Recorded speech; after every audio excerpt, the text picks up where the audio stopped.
Bihar colony के बीच on बीच एक पुराना टूटा हुआ घर था।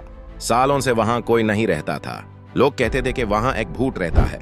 हर रात उस घर से अजीब आवाजें आती थीं, कदमों की चाप, फुस्क फुस्क करने की आवाज और कभी कभी किसी के रोने की हल्की सी सदा। एक दिन दो दोस्त जुनैद और मुजामिल ने डिसाइड किया कि वो असल सच मालूम करेंगे। जुनैद दिलायर था और मुजामिल बहुत क्यूरियस। दोनों ने एक टॉर्च उठाए और मगरिब के बाद उस घर में घुस गए।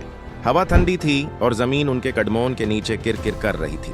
अंदर पुरानी फर्नीचर धूल में लिपटी हुई थी और छत से मकड़ियों के जाले लटक रहे थे। अचानक ऊपर के कमरे से जोर की आवाज आई। मुजामिल ने धीरे से कहा, ब्रो सुन ट्यून।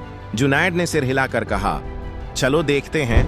जब वह ऊपर पहुंचे तो उन्होंने देखा कि एक पुराना आईना हल्की रोशनी छोड़ रहा था। जब उन्होंने उसमें देखा तो उनका खून जम गया। आईने में एक औरत सेफ्ट कपड़ों में उनके पीछे खड़ी थी। जुनैद ने फौरन पलट कर देखा, लेकिन पीछे कोई नहीं था, मगर आईने में वो औरत अब भी उनको घूर रही थी, खाली लाल आंखों के साथ। अचानक लाइट झलमला गई और कमरे में ठंडी हवा भर गई। आईने में दरार आई और साथ ही एक जोरदार चीख सुनाई दी। जुनैद ने मुजामिल का हाथ पकड़ा। भाग, वो चीखा। दोनों सीढ़ियों से नीचे भागे, मगर दरवाजा अपने आप बंद हो गया। कुछ देर के लिए सब कुछ खामोश हो गया। फिर एक हल्की भयानक आवाज आई, तुम यहाँ क्यों आए हो? आवाज हर तरफ से आ रही थी। जुनैद बोलना चाहता था, मगर उसका गला सूख गया। मुजामिल ने कोने की तरफ इशारा किया। वहां वही औरत हवा में तैर रही थी। उसकी आंखें लाल चमक रही थीं। दोनों ने आंखें बैंड करके जोर जोर से आयातुल कुर्सी पढ़ना शुरू कर दिया। भूत ने चीख मारी और धुंध बनकर हवा में गायब हो गया।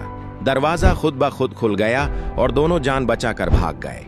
अली सुबह जब लोगों के साथ वापस आए तो घर बदला हुआ था, साफ, रोशन और खाली, मगर दीवार पर लाल लिखा था, शुक्रिया मुझे आजाद करने के लिए।